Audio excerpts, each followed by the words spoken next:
Bab 217. Kecil dan bundar. Aku. Clairsen terkejut, bukankah kamu yang menyukainya? Aku melihatnya untukmu. Gita terus memberi isyarat padanya untuk mengambil sepasang anting itu. Penjaga toko di belakangnya juga terus menatap mereka dengan tatapan mata ingin tahu. Tatapan mata semua orang tertuju pada mereka. Wajah Clairsen sedikit pucat, dan menolak, "Tidak, aku tidak memakai perhiasan." "Ayolah, jika kamu tidak menyukainya, anggap saja kamu mencobanya untukku. Anting yang aku pakai hari ini agak sulit dilepas, jadi tolonglah aku untuk mencobanya, ya." Clairsen kehabisan kata-kata. "Cobalah." Golden Ye yang duduk di kursi roda mendengar percakapan di antara keduanya, dan tanpa sadar mendongak dan menatap Clairsen. Hari ini, dia mengenakan kemeja putih sederhana, dengan rambut yang diikat kuda di belakang kepalanya, membuatnya terlihat sangat rapi dan fresh, dan juga pipi putihnya dilengkapi oleh daun telinga yang bulat dan kecil. Dia sepertinya pernah merasakan cuping telinga itu, manis dan sangat lembut. Selama ini, dia memang belum pernah melihatnya memakai perhiasan yang berlebihan. Dia tidak pernah menyentuh perhiasan-perhiasan yang dirinya minta untuk disiapkan oleh para pelayan, penampilannya selalu sangat sederhana. Golden Ye melihat sepasang anting yang kecil dan bulat, persis seperti daun telinganya. Jika dia memakainya di telinganya, entah memikirkan apa, Golden Ye mengedip-ngedipkan matanya sejenak, suaranya menjadi lebih serak saat berkata, "Cobalah." Dia juga ingin melihat seperti apa jika dia mengenakannya. Gita memang sengaja melakukannya. Setelah mendengar ucapan Golden Ye, dia menjadi yakin dan segera menarik tangan Clairsen. "Tuan Muda Ye juga menyuruhmu mencobanya, ayolah." Clairsen tidak berdaya dipaksa seperti itu. Dia akhirnya meraih anting itu. "Baiklah kalau begitu." Dia meletakkan anting itu dengan hati-hati di tangannya dan berdiri di depan cermin untuk mengenakannya. Begitu dia mengenakannya, manik-manik berlian yang bundar dan kecil itu sangat pas dipadukan dengan kulitnya yang putih, bahkan telinga putihnya yang melengkung menjadi semakin lembut. "Bagus sekali," seru Gita, lalu menekan bahu Clairsen untuk memutar tubuhnya menghadap Golden Ye. "Tuan Muda Ye, coba Anda lihat, bukankah Claire sangat cocok memakai anting ini?" Golden Ye melirik sekilas, melihat sepasang anting merah muda itu menyatu dengan daun telinganya. Dia mengiyakan dengan tenggorokan yang tercekat. "Beli saja," Gita menyarankan. Penjaga toko yang melayani mereka mendengarnya dengan wajah senang dan berkata, "Ya, Nona, ini adalah model terbaru kami, gayanya sangat unik, dan hanya ada satu pasang. Jika Anda menyukainya, Anda dapat membelinya sekarang." Clairsen menatap Golden Ye sedikit tegang, dia bisa melihat pantulan dirinya di dalam matanya yang gelap. Dia tiba-tiba seperti teringat sesuatu, dia berbalik untuk menatap penjaga toko itu. "Itu, Nona, karena sedang promo, kami mempunyai penawaran yang menarik untuk harga anting ini." Dia mengambil kalkulator dan menghitungnya, kemudian mengetikkan beberapa angka di atasnya lalu memperlihatkannya pada Clairsen. Clairsen melihat deretan angka itu dan raut wajahnya seketika berubah. "Mahal sekali. Dia tidak mampu membelinya sama sekali." Gita mengangguk dengan gembira, "Harga yang sangat menarik, kalau begitu tolong bungkus anting ini." "Jangan." Clairsen buru-buru menghentikannya dan berbisik, "Kamu gila, aku tidak punya uang sebanyak itu."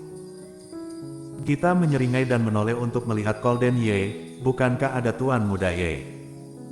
Kamu tidak perlu membayarnya."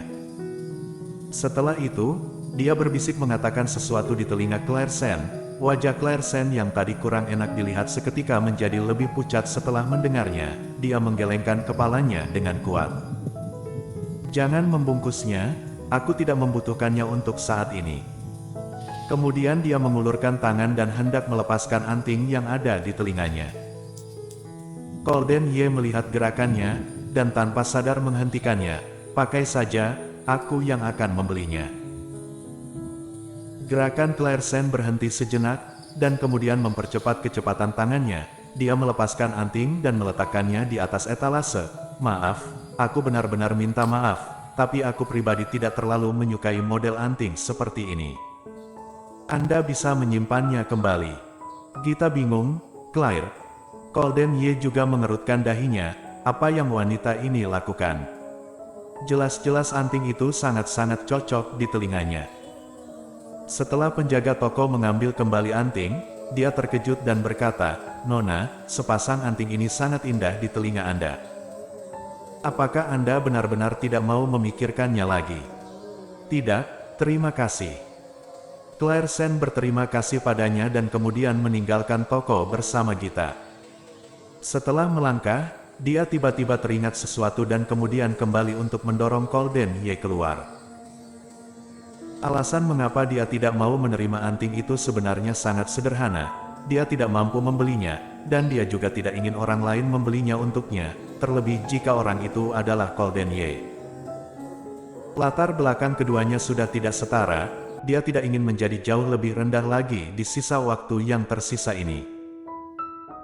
Setelah meninggalkan toko perhiasan, Gita masih tidak mengerti mengapa dia tidak mau. Tetapi ketika dia melihat raut wajahnya yang sedang tidak baik, dia memutuskan untuk tidak bertanya lagi.